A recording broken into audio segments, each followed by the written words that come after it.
bertanya, di mana adikmu? Di mana? Tuhan bertanya, di mana engkau?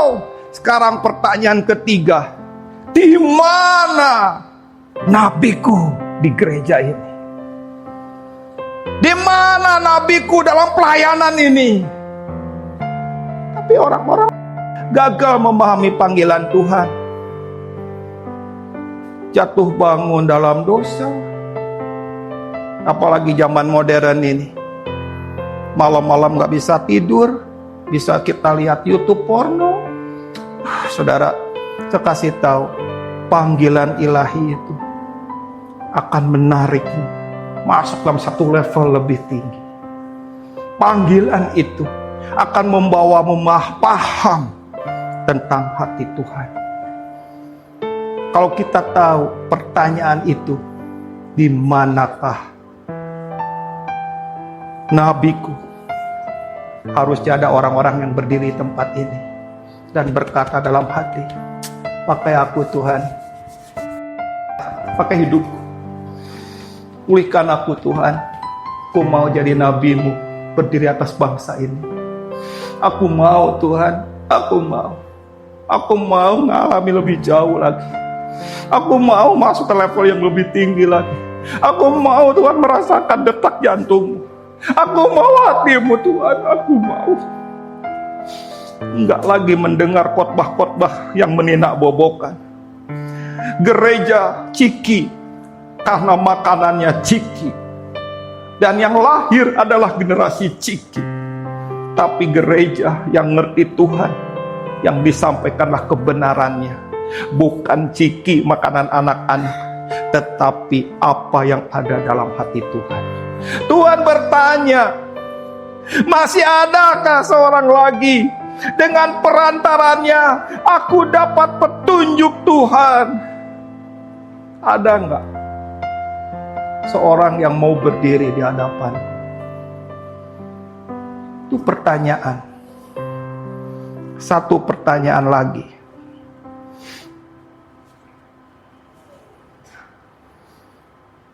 Dua Raja-Raja 2 ayat yang ke-14. Kisah tentang Elia dan Elisa. Setelah Elia terangkat, jatuhlah jubahnya. Ayat yang ke-14. Elisa mengambil jubah Elia yang telah terjatuh itu, dipukulkannya ke atas air itu sambil berseru, di manakah Tuhan? Tuhannya Elia. Ia memukul air itu, lalu terbagi ke sebelah sini dan ke sebelah sana, maka menyeberanglah Elisa.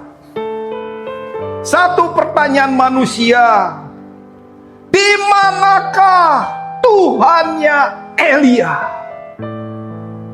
Dan ketika dia sedang memukulkan jubah Elia kepada sungai Yordan, di manakah Tuhannya Elia? Dan sungai itu terbelah sehingga dia bisa berjalan. Tetapi pertanyaan itu, ada suara dari surga. Suara itu berseru, di manakah? Kalau tadi bertanya di manakah Tuhannya Elia, sekarang di manakah Elianya Tuhan? Ada nggak di sini?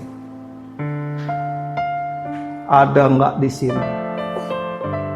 Elia orang yang dipakai Tuhan untuk memulihkan, yang hancur dipulihkan, dibangun, dipulihkan. Elia adalah pelayanan pemulih. Dalam perjanjian baru ada roh Elia yang jatuh, yang tercurah, dan itu ada pada Yohanes Pembaptis.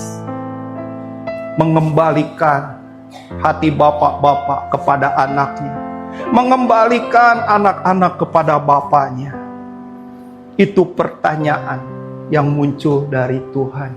Di manakah Elianya Tuhan? Pertanyaannya harus dijawab.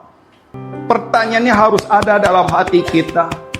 Pertanyaan pertama, di manakah engkau Adam? Di manakah tanggung jawabmu Adam? Di mana kehadiranmu Adam? Di mana visimu Adam? Di mana kamu Adam? Pertanyaan Tuhan, di mana adikmu? Di mana adikmu? Kamu jalan sendiri, kamu mengembara sendiri, kamu hidup seenaknya sendiri, kamu makan-makan sendiri, kenyang-kenyang sendiri, nggak mikirin yang di rumah ada makanan atau enggak. Hanya mikirin seenaknya sendiri, cuma enaknya sendiri, hidup sendiri. Kekristenan bukan untuk sendiri. Kekristenan adalah hidup berkomunitas. Kekristenan itu hidup berkomunitas.